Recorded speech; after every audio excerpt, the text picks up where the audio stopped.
Good evening. I'm back. I am your host, Jason Miles, here on another episode of This is Revolution podcast. Big shout out to all of you that joined me at 5 a.m. Pacific for our early morning stream with Professor Evelina Johannesson Wieland. I'm saying her name right, to discuss the limitations of the Abolish the Family framework.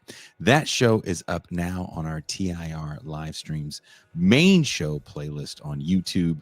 If you are new to the channel, welcome. Glad to have you here. If you like what we're doing, please hit like and subscribe. It's a very passive gesture that goes a long way in promoting the channel. If you are a returning listener, subscriber, or one of our very valued patrons, so glad to have you back. After this show, for patrons and paid YouTube subscribers, we'll be having another fun-ass movie night where we'll be watching a sci-fi deep-cut classic, Warriors of the Year 2072, directed by Giallo legend Lucio Fulci. If you are a fan of the film The Running Man, this movie actually came out 4 years prior and is a little more true to the Richard Bachman, aka Stephen King, novel. It's an interesting watch. It is an Italian film, so there's a lot of overdubbing and weird stuff, but it'll be a fun watch. Now, if you'd like to join us for movie nights and champagne rooms, well, there's a couple of easy ways. Become a patron or a paid YouTube subscriber. Your donation makes sure that TIR can continue to stay on air and bring programming such as this. $3 a month or a one-time payment of $30 for the year is all it takes. And with Christmas around the corner, you can give the gift of TIR to your friends and your favorite right-wing family members. Trust me, it's worth it. Now, on to what you guys came here for, Bruce Lee talk. The student was ready. The teacher had appeared. Bruce Lee's earliest diary entries about the Negro are full of uncertainty and anticipation. He wrote on January 8th, 1960, "Today after school, a Negro came and asked me to teach him Kung Fu. He is a brown belt holder in judo and weighs 180 pounds. However, I think he is kind of clumsy. If he practices under my instruction, I'm sure he can achieve distinction." He told Ruby about meeting Jesse and his plan to teach him Kung Fu. Ruby chastised him. "You're teaching black guys this and that? They're going to beat up on Chinese." Bruce responded, "Well, they can beat up on Chinese anyway. So if I teach them, maybe they're going to have some respect for the Chinese." This moment that I just quoted appears in Water Marrow Echo, the story of Bruce Lee and Asians in America, the latest book from our returning guest, Jeff Chang. It's a deeply personal dive into the life of Bruce Lee, not just the American-born Chinese kid raised in Hong Kong who became a global icon, but also an entry point into the broader Asian struggle under British colonial rule and Asian exclusion in the United States.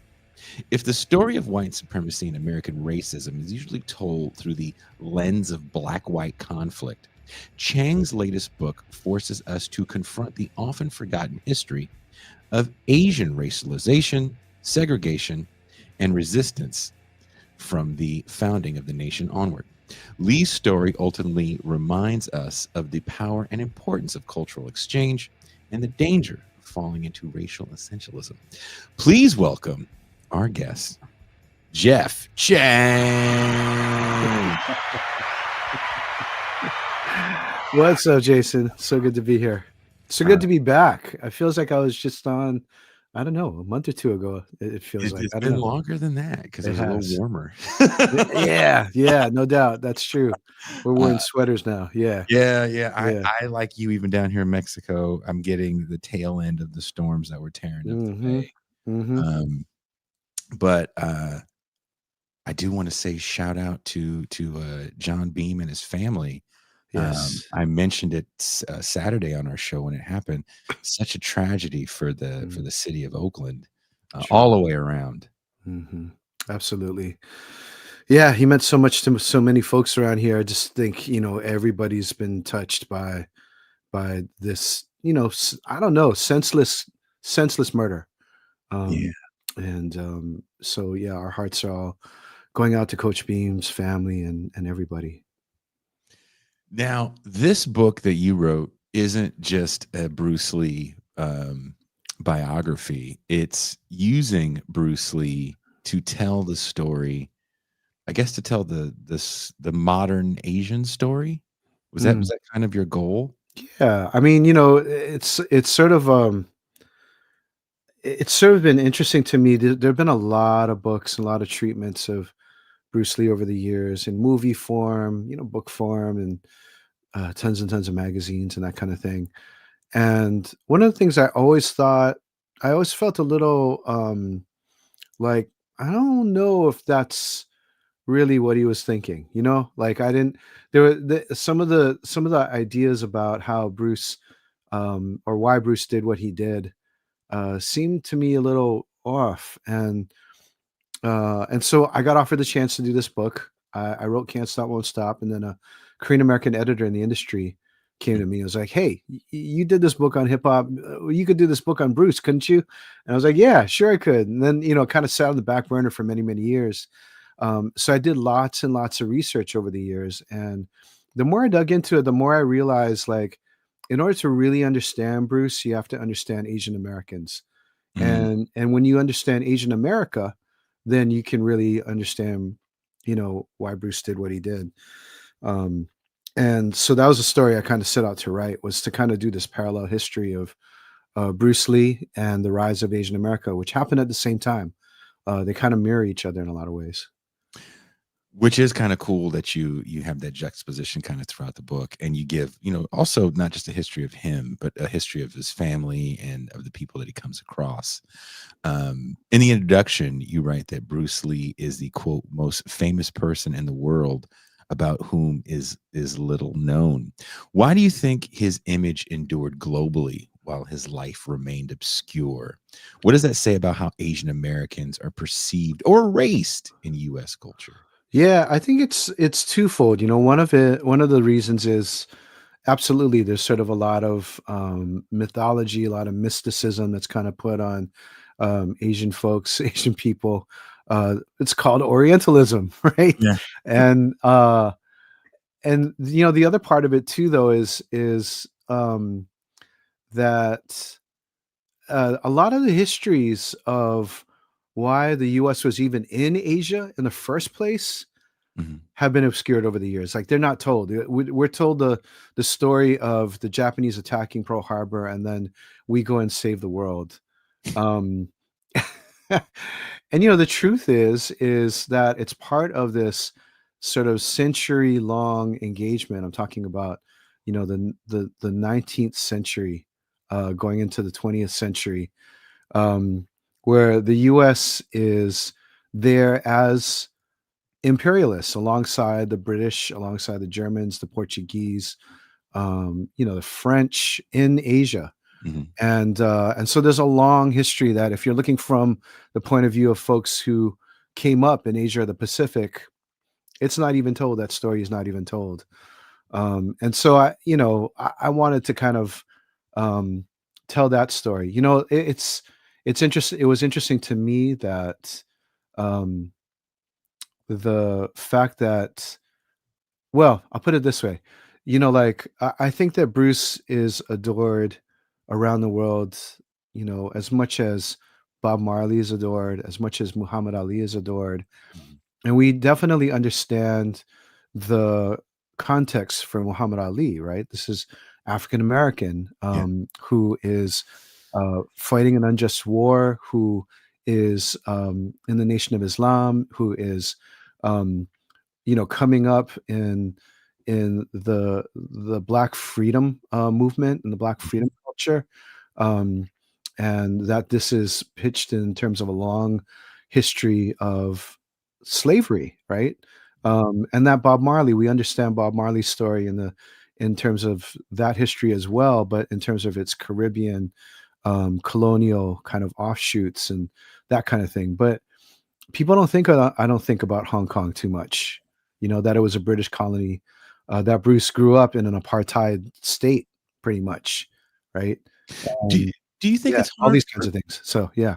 Do you think it's hard for Americans to wrap their minds around Hong Kong and China being different?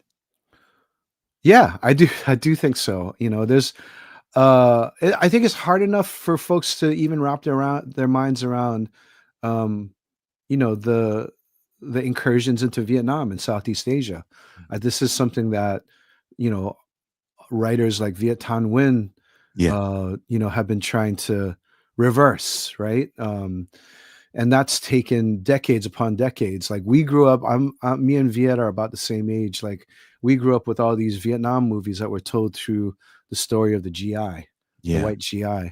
sometimes the black GI. And, you know, Spike did that recently and he did a really, really interesting and I thought good in many ways take on the black GI's experience. But we were always told the story of Vietnam as this losing war, right? Not as this imperialist intervention, Mhm. imperialist incursion into, you know, a country that um, that was casting off the colonial chains from France.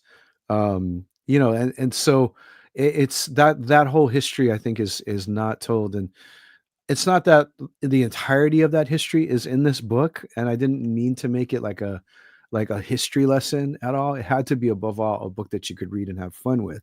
Mhm. Um, but the fact is that the story of Bruce Lee has been told without all of this kind of background. And Bruce, you know, Bruce was born in San Francisco, as you said, in a segregated neighborhood in Chinatown, in a segregated hospital, in the Chinese hospital. And he's born during the time when the Chinese Exclusion Act is still in place. And then he goes back to Hong Kong on the eve of the Japanese invasion of Hong Kong. And so as a baby, he barely survives. You know, he almost starves to death. And these kinds of things I think I sort of glossed over. It's sort of instead like Bruce as this person who was on a mission and who through hard work like was able to make it to the top. It's like there's a lot more folks. It is a So bootstrapping story of Bruce Lee, right? It's a yeah, mystical story of Bruce It Lee. it's a mystical story and it's an assimilationist story, right? Mm. It's basically the story of how Asians become honorary whites. And that's I think the way that the story of Bruce Lee has often been told in the past. And so like if we ignore all these other kinds of factors, then we don't understand why Bruce was mad at the British and trying to pick fights with the British when he was a teenager. We don't understand why he meet when he meets Jesse Glover, as you described in the beginning, Mm. you know, this young black man who at the age of 12 had been completely beaten um, for no reason by white cops, by drunken white cops, just for walking, you know, in a neighborhood that was predominantly white, trying to get home Mhm. one afternoon. Why Bruce takes to Jesse so well, why he takes to Taki Kimura, who at the age of 18 is on a train to be incarcerated just because he's Japanese American, why he goes from being a privileged kid to becoming this icon, this hero of the global underdog. So I was trying to create sort of a psychologically compelling portrait of Bruce, and you can't ignore these kinds of facts when they're right there and they shaped his life and his family's experiences. No, no, again, it was fascinating. I knew Bruce Lee was born in the States. Vaguely, I think I knew it was I couldn't remember if it was Seattle or San Francisco, but the pictures you got too, so you had to get some archive access Yeah, yeah, to get yeah, some of those photos. yeah, The photo of the baby, which is just it's sh shocking, right? Where you have the baby where they just bombed Japan and just yeah, bombed that thing. yeah, yeah. And that's kind of the world Bruce Lee is born into. Um, how does reframing Bruce Lee in the context of the birth, of the term Asian American change how we understand his film's philosophy and political significance? Well, you know, Bruce wasn't an activist. He wasn't somebody who was out in the streets like, you know, Asian power or Asian American power. But I think that he represented this uprising, the spirit of kind of uprising, the spirit of revolution, and that young folks who are moving from being called Orientals to calling themselves Asian American in the same way that young Black Americans were moving from being called Negro to calling themselves Black Americans, Yep. right? Um, that the spirit was the same. You know, it was an anti-colonial spirit. It was anti-war. It was anti like economic inequality. It was anti-capitalist in a lot of ways, right? Um, and and it was, you know, all the same things that Martin Luther King Jr. was fighting for, right? It was all the things that Malcolm X was fighting for. You know, these are the folks, the Asian American movement folks are deeply influenced by both. And that's what Bruce portrays in the movies. Like his, you know, when he goes back to Hong Kong, the first movie he makes is totally anti-capitalist, and there's a hint of understanding that it's sort of nationalist as well. That the boss is not Chinese, he's Thai, and he's working over a migrant labor force. Mhm. And so Bruce is cast in with these folks, and he betrays them, and then he ultimately, that's his curse. He needs to wreak vengeance on their behalf because he's in some ways sold them out. And it's kind of the same story in Fist of Fury, right? He's here as part of these Chinese Kung Fu Kun in Shanghai during the Japanese occupation of Shanghai. Um, and he's getting antagonized by these Chinese collaborators with the Japanese imperialists. But he also has to wreak vengeance in order to save um, the honor of the Kun after the Kun is routed by the Japanese dojo. And then he goes on to fight, you know, this anti-gentrification fight in Italy, in Rome, against a mob boss who's trying to take over this Chinese restaurant and gentrify the neighborhood, right? And Mhm. then Enter the Dragon, where he becomes a third world icon, literally freeing like the slaves, alongside a black man, Jim Kelly, and a white man, John Saxon. So, you know, he becomes this hero of the underdog. And, you know, when you look at him in his first 18 years of his life, he's got a driver, he's got, you know, He's a maid. a He's got spoiled a rich maid. kid. I He's, had no yeah, idea. Look, again, I had yeah, no idea that Bruce Lee comes from, his dad is an actor. yeah, He's been in movies literally since he's a baby. It's kind of a yeah. joke when he's younger. He's the kid actor. Tell us a little bit about this Bruce Lee that not a lot of us know about. Yeah, he's a kid star, and with all the baggage that comes along with that, right? Like, we all know about kid stars, we all know about nepo babies, right? That was Bruce. Bruce's dad was like one of the biggest actors in the Cantonese opera, and then when that transforms into the movie industry in the 1950s, you know, his dad is one of the biggest actors around. He's like the Adam Sandler of 'Cause Hong he's a Kong during comedy. the That's the 50s. whole thing. He's a He's a comedy. comic, yeah, he's a comedian. And so Bruce gets an early start. I mean, he's in a movie at the age of like just a couple of weeks, you know, couple of weeks old. He's dressed as a girl. He's playing this crying toddler, not even a toddler, tying a crying infant. And and at the age of 9, he's like one of the biggest stars in Hong Kong because he's starred in this movie called The Kid, where he plays an orphan. And so yeah, so he grows up kind of with this dual life. You know, on the one hand, he's like a teen idol. He's super handsome. He's wearing cashmere sweaters and dancing cha-cha on screen, and he becomes a cha-cha champion of Hong Kong. But on the other hand, you know, when he was very young, he got bullied, and so that made him want to fight. And ultimately, he learns Wing Chun, which is a form of kung fu that's taught by a man named Yip Man.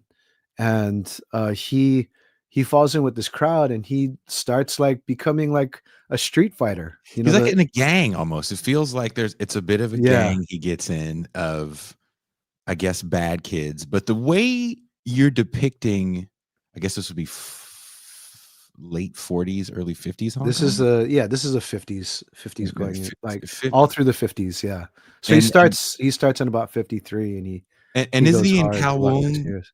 Yes, he's in for a bit? Kowloon. Is he in the walled city too for a bit? No, he's hanging out like by the walled city, like Okay. kind of like with, you know, tough kids and that kind of thing.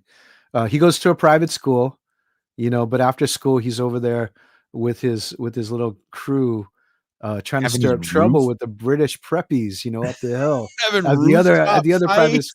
yeah, and then and then they so here's what happens, right? Like this is the thing that got me interested in it right away, from jump, right? From the beginning. I was thinking about it like hip hop. Mhm, Because like hip hop, right? You're talking about the Bronx, you're talking about these black kids who are abandoned, mhm. right? We talked about this on the last episode. Yeah. They're abandoned by the city. The schools are closing. The buildings are getting burned, getting torched, burned down for insurance money, so the slumlords can profit, and the housing is really unstable.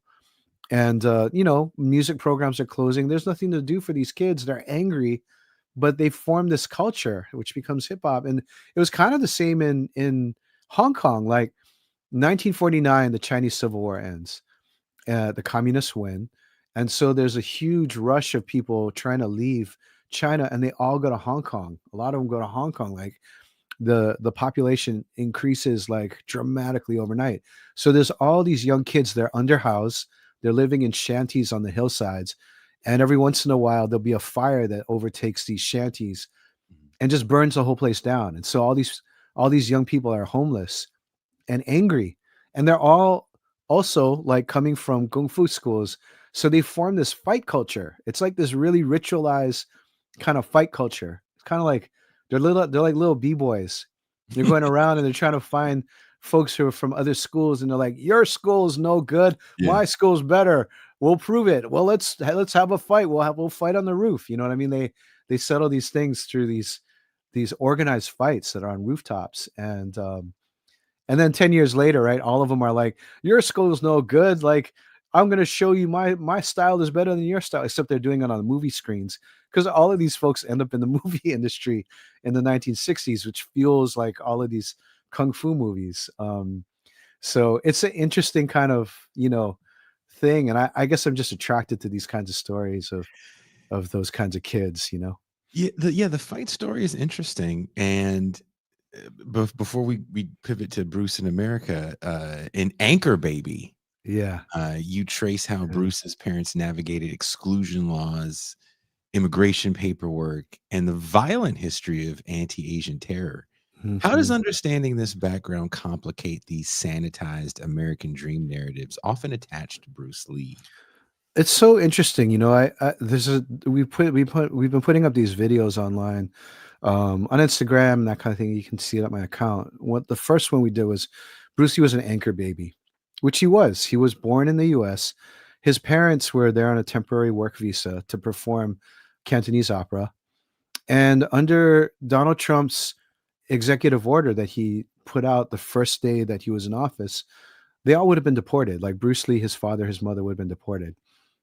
Bruce would not have been able to be a citizen Mhm. by birthright, which is something that Frederick Douglass fought for. The Black Freedom Movement fought for. This was enshrined in the 14th Amendment, and it's been the law of the U.S.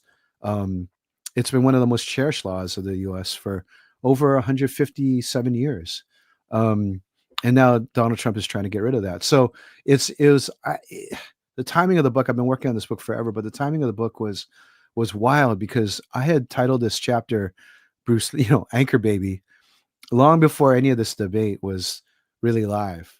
Mhm. Um, and uh, and now that it's coming out now, it's interesting to see how people are reacting to it. And then, of course, he's born in a segregated hospital in Chinatown in San Francisco, which was formed because white folks didn't want Chinese to have healthcare. They didn't want to treat Chinese in their They wanted to hospitals. they wanted to They level Chinatown. they wanted to level Chinatown at many points. Chinese were seen as the sick men of Asia, and anybody who's seen Fist of Fury will remember that. But they were literally seen as the sick men of Asia, sick women of Asia, and they didn't want to treat Chinese in the hospitals in San Francisco. So Chinese Americans had to put together their own money to fund their own hospital so that they could actually have healthcare and treatment. And that's the hospital that Bruce was born in.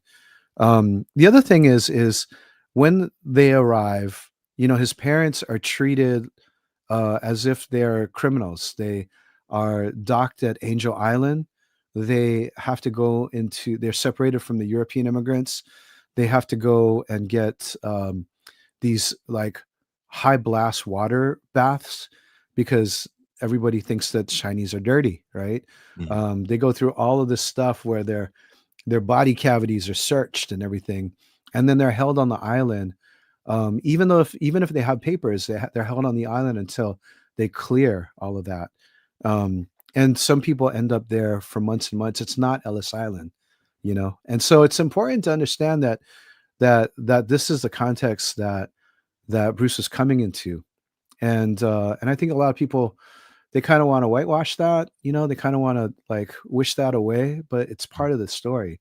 It's part of the history. And Bruce begins to understand that when he goes later to Hollywood. And that's what he is writing when he writes the treatment for what becomes Warrior, the TV series that's been on HBO and Cinemax Well, and originally and Netflix. So it's kung fu what it becomes, right? David well, Carradine. yeah, the story there is a little complicated because, at that particular time, everybody wanted to make a kung fu movie or TV series and stuff, and so there are a couple of folks in New York City, two Jewish Americans who wrote the script for Kung Fu. What happened was, uh, one of the one of the producers from Warner Brothers wanted Bruce to star in a movie that was based on this script that these two Jewish American writers had put together. And separately from that, we don't know exactly when, but Bruce is putting together a treatment for a TV series that was kind of similar. There are a lot of similar types of ideas going on, and it's not clear. 1800s through the 1800s, West, got right, wandering exactly, wandering through the Western, West. Asian Western, I guess we could Asian say. Western, right?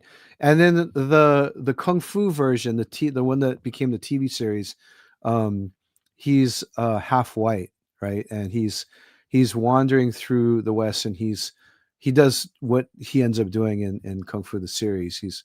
Sort of he's sort of defending the little folks and Chinese from all these different types of situations. But in Bruce's treatment, he's explicitly somebody who's brought in by the Chinatown folks to protect folks in Chinatown. So it's a much different kind of texture to it. It was set a little bit later during the period where there's a lot of anti-Chinese violence, and Kung Fu the TV series is set a little bit earlier in history. There's not as much of that kind of displayed or depicted, but Bruce was going back to the roots to try to find out a lot more about what was happening in terms of anti-Chinese and anti-Asian American violence, and that's what gets put into his series. Anyway, going back to the Kung Fu thing, Mm. he is asked to audition by this Warner Brothers movie producer, Fred Weintraub, um, and uh, and Fred finds out that he can't make the movie anymore, so it's going to get moved over to the TV division. So he sends Bruce over to try out for the TV show. And when Bruce goes in, he goes in, he has his athletic bag, he drops his athletic bag, he throws some punches at the TV producer guy. The guy's like, whoa, whoa, whoa, stop. And then he takes out his nunchakus and he starts waving it and stuff like that in his face. The guy's like, oh, whoa, what's going on here? And Fred Weintraub calls this TV producer the next day, Tom Kuhn. He's all like, what'd you think of the kid? He's great, right? And Tom Kuhn goes, he's amazing. He's maybe too authentic. And he's like, I can't understand what he's saying. I don't understand his accent. It's not And that thick. what's that? It's not that thick. It's not. He has an Asian American accent. It's tinged with British, Because did he and learn? I'm assuming he learned a little English while he was in school in Hong Kong. he did. He didn't do well in his classes. That's what He didn't do well in his classes at all. So when he comes over, in 1958, when he has to leave and he comes to the U.S. For the first time or for the second time, he has a book of American idioms, so he can understand like what are all these strange phrases, that kick the can down the road. Like, what does that mean? Stuff like that. And Yeah. he's trying to understand that. But no, it's not. It wasn't bad at all by that time. But by the time he is going to audition, like he's writing, philosopher level English. He's He's married a going to white college. woman. You know what I Yeah, mean? He's like, yeah, like yeah. It's- So, but at that time, it's just shorthand for saying we can't see an Asian American male as a lead. They'd yeah. never had an Asian American male in Hollywood as a lead, and so that was the excuse that they gave. When he returns to America as a teenager, you Mhm. describe him learning America and encountering segregation and racial hierarchies Yeah, and the civil rights era, as we said earlier. yeah. How does Bruce's earliest encounters with Black Americans shape his political consciousness and his martial arts pedagogy? I think it's everything to him. I think I write this in the book that imagine if Bruce's first student had been the drunken cop who beat Jesse Glover. Hmm. History would have gone. We probably wouldn't be sitting here talking about Bruce Lee today. He would have been sort of somebody who would have been just like any other, right? He would have been a quiet footnote in history, and it would have been like, oh, isn't that weird? Like kung fu was taught to cops first, white cops first. But the fact that he met Jesse and Jesse pursued him, like Jesse That's was lightweight crazy. stalking him, right? Yeah. He like Bruce, like the other thing is you got to imagine Bruce is like 18 years old, right? So he's doing this performance in Chinatown.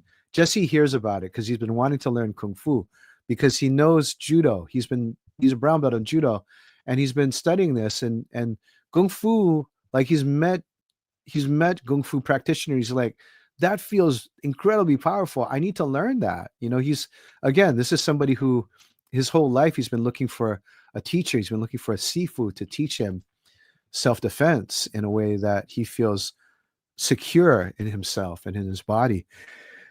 And so he sees Bruce do this demonstration. He's like, that's the guy. And he's like stalking him on the way to school. He finds out that Bruce is going to the same like continuation school that he's going to. And he finds out his route to school, and he goes and he walks in front of Bruce, and he like comes up to a telephone phone. He starts punching it. He goes and starts kicking it, right? Like a judo kick and stuff. And he feels like Bruce will see this and immediately understand and want to talk to him, but doesn't work out. So finally, Jesse just says, "Hey man, like, are you Bruce Lee?" He's like, "Who wants to know?" And that's the encounter that they have. But Jesse, I think, really teaches him and educates him in the way to understand the situation that he's living in. Mhm. Bruce is in segregated Seattle. So he's living in the neighborhood, the central district that all the folks of color are living in. He's living with black folks. He's living with Japanese American folks, Filipino American folks. He's living with poor white folks, Native Americans, and Latinos. And those are the folks that he's meeting on an everyday basis. And he's working, in a high-end Chinese restaurant as a busboy. So he's never been treated this bad by white people directly in his life. This is like the white elite. They're like treating him like, "Hey boy, come here, Yeah. like, I need more water," or whatever. They're being rude to him. He hates it. And Jesse kind of gives him the language to be able to understand what's actually going on. And then when he meets Taki, he's like, "Oh, that's how they treat Asians. They put them in jail. They put them in, concentration camps." And I think that those are the two of the main things that sort of make him identify with the folks who are stepped on, with folks who are oppressed. Because remember, he's a colonial subject in Hong Kong, right? He understands he's living in an apartheid state, and so when he comes to the U.S. And Jesse and Taki give him the language to explain that, that's what he gravitates towards. Because Taki actually spends time in the concentration camps during the Second World War, where most of the people that were held there were American citizens. Yes. Is there an important connection we should understand now? Because one of the issues that I have with this current administration is a lot of the things we're seeing have been done before. Maybe it was 80 years ago, but it's been done before. Right. And I think I went to school in the Bay Area and they Mhm. didn't teach us about it. I just happened to have a friend whose dad was in one of the camps. So That's how I know about it. Just like I know about Hong Kong because our mutual friend William Liu, who was an intern at Soul Sides, used to Mhm. yell at me when I said Hong Kong was China. So, you know, Yeah. if it Hilarious. wasn't for that connection, I would be just as clueless as most people. Yeah. So can you tell us just a little bit about Japanese internment and how that also shapes a certain part of this America that, again, I think if you only can understand America's racial past through the lens of Black oppression, then you're really not understanding America's racial past. Yeah, yeah, yeah. I mean, it goes back to the beginning. You know, Asians are brought to the U.S. to serve as workers, particularly after the Civil War ends, right? And to serve on the West Coast, Yeah. right? Um, because they're trying to deal with this question of how do you get a lot of labor to build up a lot of wealth on the West Coast, and you know they've already put natives on reservations, Mhm. um, and black folks are pretty far away, so they need to be able to recruit a lot of labor, and that's where they start going to China and Japan and the Philippines, and South Asia to bring in labor, to work, and they're never wanted, right? From the very beginning, um, there's a lot of anti-Asian violence. Um, California puts into the Constitution a section called Chinese. Seriously, like Chinese, like Just this is Chinese. yes, this is how we treat the Chinese. You know what I mean? That's in the Constitution of California when California becomes a state admitted to the Union, right? Oregon, right? I Oof.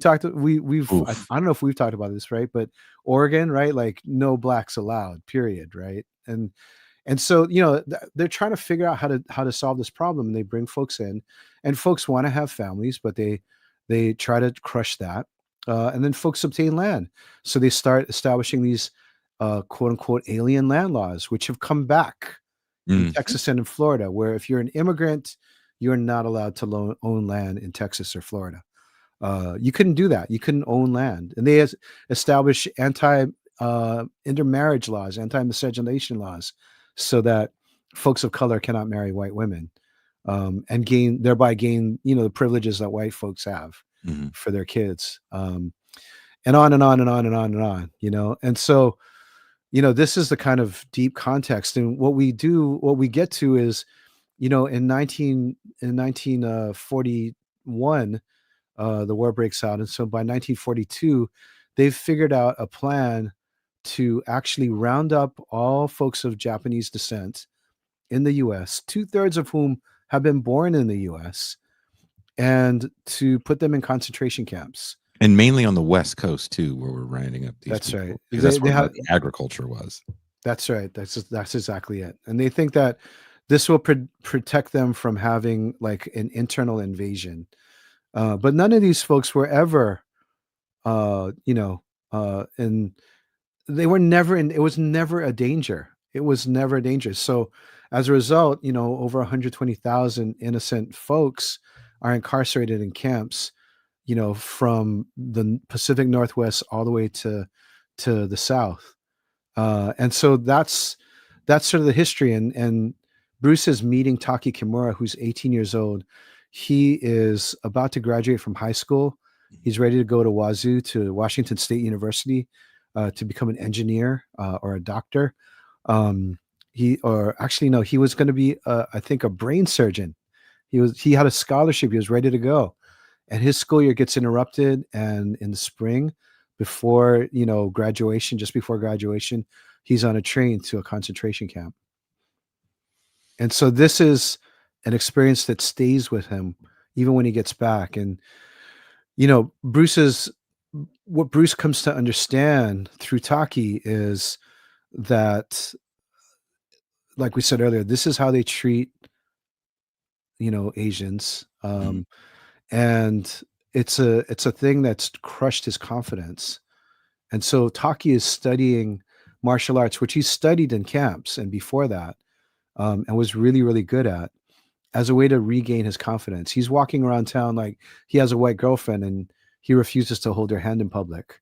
If a white man walks in front of him, he scurries to the other side of the sidewalk to make room for him. And Bruce sees this and is like, man, like, It's crazy to think that people got round up. Again, it's one of those things where when I was younger, I think I asked one time my friend's dad, and they don't like to go back to that place if they no, really remember it, because that's some no, scary shit to have people yeah, come take you out of your house. I remember even asking my grandmother, because I was probably like a freshman in high school when I'm finding all this out, and I'm like, "You went to were there Japanese people in your school?" She goes, "One day they were just gone." mm-hmm. Yeah, That's again, we're seeing this something similar today where people are being disappeared, that's right. and it's not a foreign thing in this country, and we should remember that.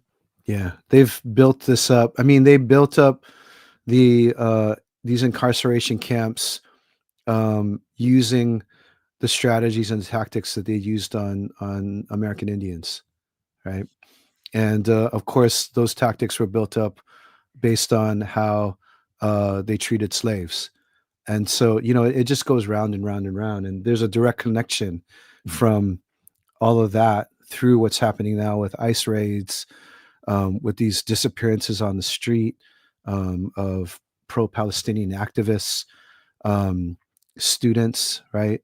mhm. On and on and on. So yeah, so we can't ignore this type of history. And my job here with this book wasn't necessary to be like, making a political statement. I'm just saying, like, this is the history that Bruce's family was a part of, that Asian Americans and Pacific Islanders here have been a part of, um, and uh, and it shapes, who we are and who we've become. In chapters like Blood on the Floor and American Fictions, you show Bruce trying to navigate a white Hollywood that sees him only as a sidekick. Hmm. How did those limitations placed on him parallel those imposed on Asian Americans more broadly during the 60s? I think that the way that Bruce sees himself is as somebody who can be a main character, Mhm, right? And the way that Hollywood sees him is maybe just sort of a modern version of Hop Sing on Bonanza, mhm, who's like the sort of minstrelly type of character, right? He's sort of a character that you could see a lot of Amos and Andy in him.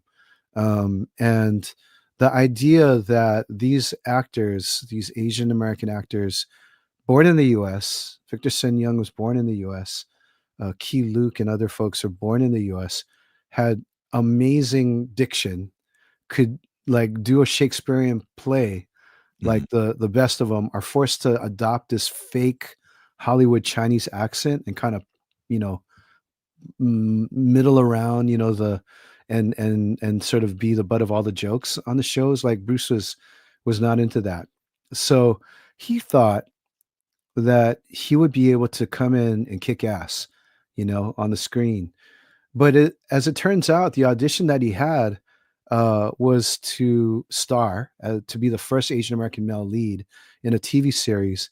But the character was going to be the number one son of Charlie Chan, who's like that stereotypical character, exactly that, like, sort of befuddling, quoting Confucius, like goofy, a little like effeminate type of character. Um, and Bruce is going to be the number one son of it. The TV show never got made, but they're like, hey, you can be the number two. You won't be number one son, but you'll be the number two to the Green Hornet. And so he plays the sidekick. He's a cook, he's a manservant, he's a driver. Every episode, the Green Hornet gets into trouble because he doesn't know how to fight. So Bruce Lee has to, or Kato has to go in and kick ass to save the Green Hornet's butt. And and that's why, like, in the middle of the season, what you see is that the Kato dolls, the Kato toys, mhm. start outselling the Green Hornet toys. And then they're like, oh, wow, the kids like that. Like, people like Kato. We should do something about this. We should actually give him some lines. We should like write a whole like story around him. We should give him a backstory. And Bruce says, a script in hand, ready to give it to him. They're like, no, Bruce, you're not going to do that. But they allow him to choreograph fights and to pretty much kind of bring in like Asian philosophy. And so by the end of the season, it only lasts one season. There's a lot of people who are really intrigued and they want to see more of Bruce Lee and his ideas about Asian fight and his Asian fight and his ideas about Asian philosophy. But he can't get any roles at all. For the next 4 years, he's running around as a fight choreographer and playing these bit roles in these movies that are almost always stereotypical. And then finally he realizes, oh, they don't actually see me as a main character. He gets the audition at the same time that he is getting ready to go to Hong Kong because he does see himself as a main character there, and they see him as a main character. Kato was a main character to them, in Hong Kong, and so they bring him back to make a movie. And after the movie's made and it blows up in Hong Kong, and he becomes like the biggest revenue generator. He becomes the Rock of Hong Kong. He finds out that he hasn't been accepted for the role of Kung Fu, and that instead they give it to another white guy in yellowface.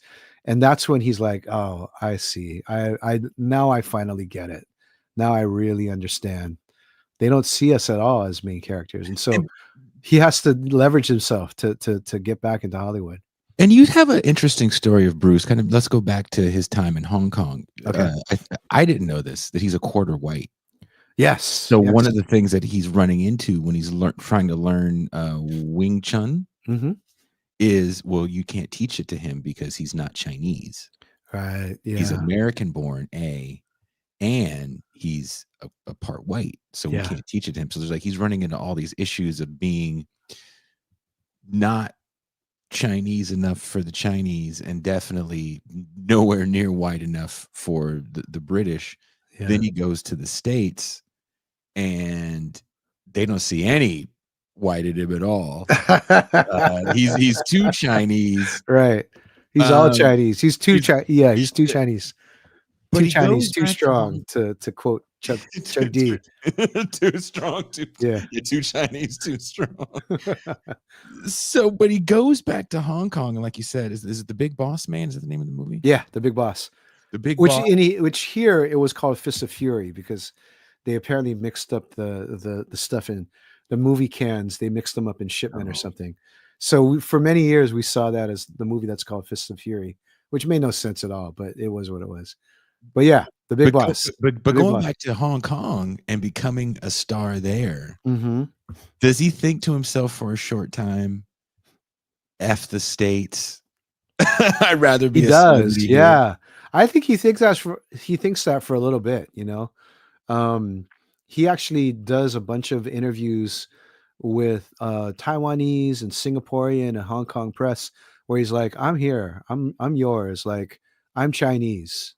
Like I've always known that I'm Chinese. I am Chinese. Accept me here. And they do. He becomes the biggest star that Asia has ever seen. I mean, in terms of like movie receipts, through the roof. He's selling records with every movie that he puts out. I think at some point, as the kids get a little older, and and Linda is also, she's not taking to Hong Kong too well, and the fame is becoming a real liability for him. He can't go out. What's that? He's a ladies' man. He's a ladies' man, but he can't go out in public. Like people want to fight him, and it's like it's a little too intense for him. So I think that that's part of going into his mindset of like, hey man, maybe we should try to move back to LA. And I think that all along, he's always felt like the one goal that he's had is to be the biggest Asian American star, and to represent Asians and Asian Americans in the best light possible. Again, philosophy and fight.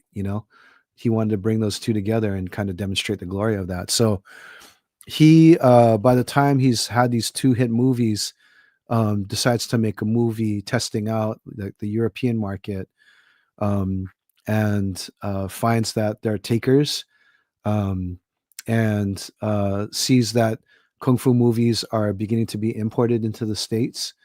You know, they're playing in Chinatowns to these mixed race audiences now, Mm. black, white, Asian, of course, primarily, but black and white folks are coming in to these Chinatown theaters to watch these kung fu movies. And he's like, okay, maybe this is it. And sure enough, the movie producer who tried to get him into kung fu, Fred Weitraub, comes back and says, hey, do you want to make a movie? And that's when they start working on what he wants to call Enter the Dragon.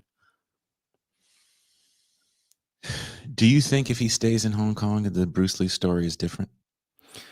I Or do, do you but think he's I not an don't, I international do, star but if he stays yeah, there? I do, but I don't, that's it. I think that he wanted to, I think that he wanted to break back in the US. Mhm. You know, I think that for him, Hollywood was still the pinnacle. Mhm. Um, he, that was still the mountaintop, Mhm. so to speak, you know, and again, being able to portray Asians and Asian Americans at that level, that was his big goal. So, you know, the one thing I was really interested to learn about was all of the fights that he got into with the studio Mm. to kind of preserve his artistic vision for Enter the Dragon. And a lot of his friends that I talked to and his family members, like they kind of feel like some of them put it like really bluntly, like it's, you know, he died of, you know, whatever, he died of, you know, equigesic, right? He took a over the counter aspirin and it gave him a brain hemorrhage, brain swelling. But what really killed him was the fights that he was having to actually get the movie made. Um, that's what, you know, folks have told me in so many words. And yeah, and so, you know, that's the last year of his life, is this fight to get Enter the Dragon made the way he wants to get it made. Do you think the legacy of Bruce Lee has destroyed American Orientalism, or do you think he's Hmm. still sadly an icon of it? Like when I think of some of the people that you named, right? You named Muhammad Ali, Hmm. you named uh, uh, Bob Marley, Hmm. and Bruce Lee. When I think of those three people, I think of people that are extremely accepted by the mainstream, but their stories are extremely complicated to the mainstream. Yeah. Uh, Most people remember a Muhammad Ali shaken with Right. with the torch at the end of his life when he couldn't really say much, Right. and he wasn't the frightening vision of Black Power Yeah. in the '60s. Uh, Bob Yeah. Marley sells Yeah. marijuana now. Yeah, You exactly. know, Like, yeah, how much do people look at Bob Marley, the freedom fighter, right? Singing songs of freedom, and redemption songs, and how much of them are just like he's an icon for us getting high. Yeah. yeah. Is Bruce caught in there somewhere? I think so. You know, for Asian Americans, it's a very mixed legacy. Um, when I did the first draft of the book, I gave it to a bunch of close friends, including the Pulitzer finalist Kathy Park Hong, and she's like, "You're going to write about how Bruce created this stereotype that we all had to live up to, right?" Um, I was like, "Oh snap!" Like, wow, yeah, knock me out. I was like, "Oh my gosh!" Like, but I have to, you know, like that's. I grew up in Hawaii, so I grew up around, you know, folks predominantly Asian, Native Hawaiian, and Pacific Islander. Mhm. I grew up in a much different kind of environment than my kids grew up, who grew up here in California. Um, and they got called Bruce Lee all the time, even in their generation, right? Like Yeah. 50 plus years later, right? After Bruce's passed, like they all had to deal with that as well. Um, and so yeah, like yeah, there's a lot of that going on. And I think, you know, the other part of it is, you know, the story of Bruce is often told as the assimilated American, the model minority, Mhm. you know, which is of course the story that mainstream America wants to put on Asian Americans. Like, we don't protest like black people do. We just study and we just work hard. Doesn't kung fu mean work hard or hard work, right? Like, Fuck. you just work hard, folks, like, and then you make it, you know. And obviously it's much more complicated than that. um but it's interesting that the story can hold both of those things at once. I wanted my book to kind of maybe tip the scales a little bit more in the direction of the actual truth that we've lived through and that we're living. So who knows? Who knows what'll happen with that? Um, but yeah, I definitely wanted to try to counteract that a little bit. It feels almost like it's so difficult because like Martin Luther King forever is stuck in Mm, 1964 for everyone. right. And 90s. Yeah. Yeah. it's just Yeah. the last stanza 63. of a Yeah. long speech Yeah. that everyone's stuck with. Right. Um, do you feel that Bruce Lee is the same, where he's kind of stuck in this yellow jumpsuit for the world Yeah. forever? Yeah. In part. I mean, there's one way to look at Quentin Tarantino, which, after he made Once Upon a Time in Hollywood, uh, it almost kind of became clear, right? Like he's taking all these ideas for Kill Bill from Game of Death, from Yeah. Lady Snowblood, all of these like Chinese and Japanese American, Chinese and Japanese classics, Mhm. right? And then you're like, oh, at the end of the day, he still wants to put Bruce in his place, and that's why he makes Once Upon a Time in Hollywood. I And so, was, okay. so I did want to ask you how you felt about that scene because yeah, I haven't seen the movie. I'm not the biggest Tarantino fan. yeah, Um, and I do know about that scene because it's all anyone could talk about because they thought it was so right. great. Hmm. Um, do you see that as putting Bruce in his place? And if so, why do you have to put Bruce in his place?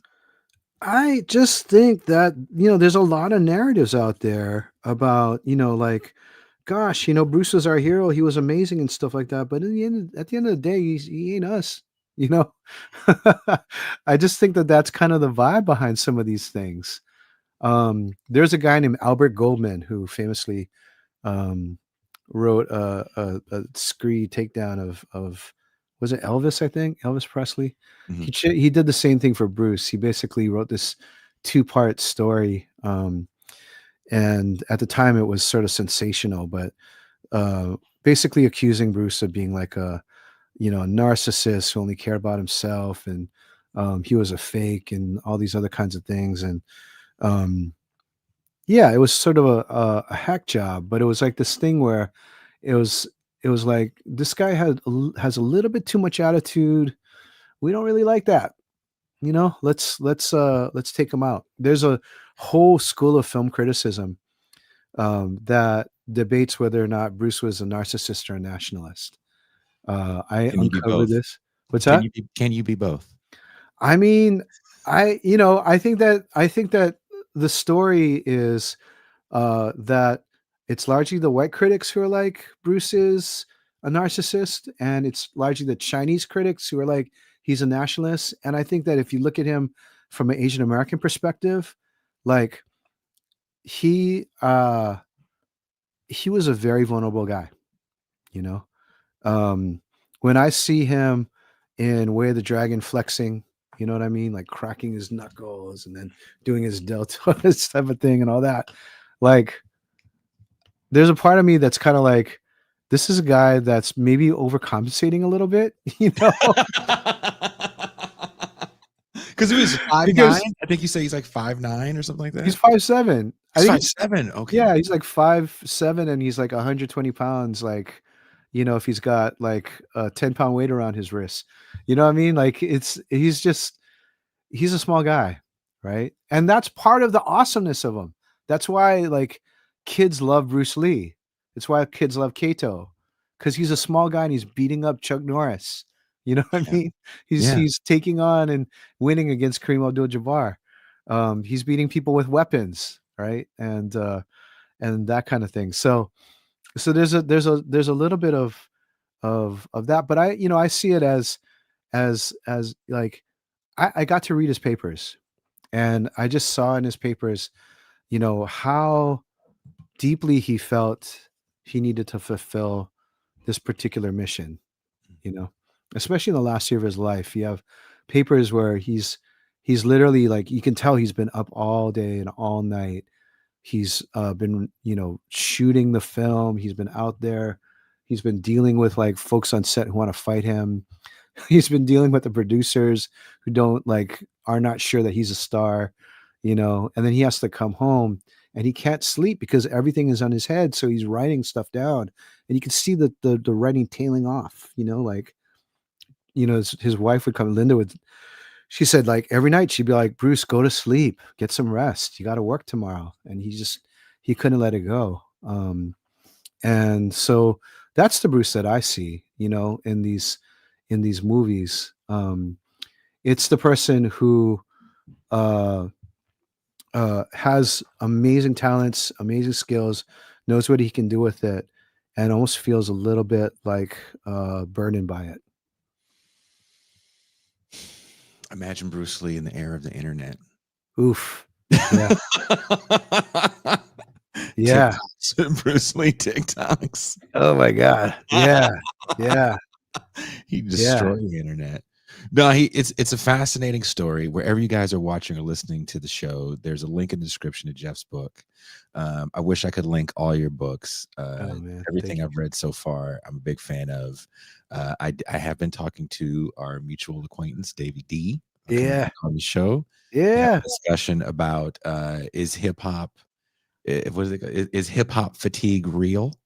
Ooh, So I gotta watch that one. I can't wait for that one. That's good. And I've been trying to bring both of you back on. It's been on me to find a date, maybe the new year when you guys have time with your families for the holidays. I definitely want to keep the golden era of hip hop series going. I had Tajay on to talk about 1993. Oh yeah, Tajay. Okay, yeah, that's dope. That's dope. Yeah. So I want to get you and Davey on to talk about 1988. Oh wow. Okay. Yeah, a lot to say. A lot to say about 1988 for sure. So those are some years, man. Just know that you guys are always on my mind, and I'm always trying to figure out interesting ways to bring you back into the TIR fold. I appreciate it, man. It's always so much fun coming on and talking with you. I'm over here like head full of cold, and I'm like, I'm not missing this. I don't care.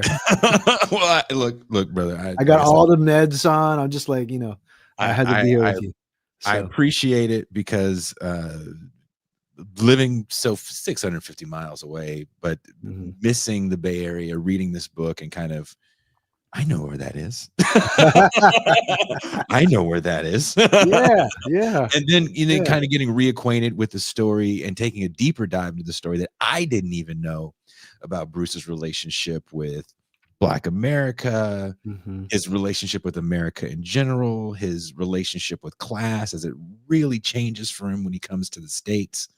Like you said, going from having servants and drivers to, not having servants and drivers and being a busboy in the States. Yeah. It's a fascinating story.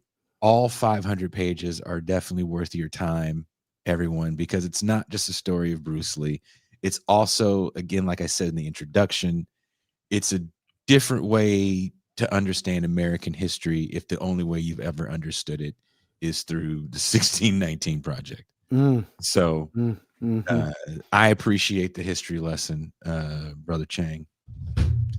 And I love the Soul Sides poster behind you. It just brings back memories of Will being a lowly intern there talking about this writer guy named Jeff Chang. Oh man, yeah. So through all that, you taught us PR stuff too. I guess so. So you don't even know, you're like our little Sifu that we learned to use. Wow, man, that's crazy. That's really crazy, man. Well, thank you so much. Thank you so much for having me. Thank you, Jeff. Have a very good rest of your evening, brother. Appreciate you. Peace out. All right, take care. That is Jeff Chang. Wherever you guys are watching or listening to the show, there's links in the description to get the book, Mirror Water Echo, The Story of Bruce Lee and Asians in America. Please check it out. It's really hard to put down because, again, it's such a fascinating story to hear. It's like almost 100 pages of just Bruce Lee in Hong Kong, his family in Hong Kong, leaving pre-World War II, very segregated America as a baby, and going to Hong Kong that is in the middle of a Japanese bombing campaign. There's stories of the Japanese raiding his home. Insane. Very, very Very good book. Now, for those of you that are patrons and paid YouTube subscribers, we're going to watch a movie for movie night. Let's do that. I'll see you guys. You want to join us? There's links in the description to become a patron, patreon.com/bitterlakepresents, or just hit join on Patreon. You should see the message with the link. If you hit join, don't see the link, just email me, booking@thisisrevolutionpodcast.com, and I'll send it to you. No big deal. And on that note, I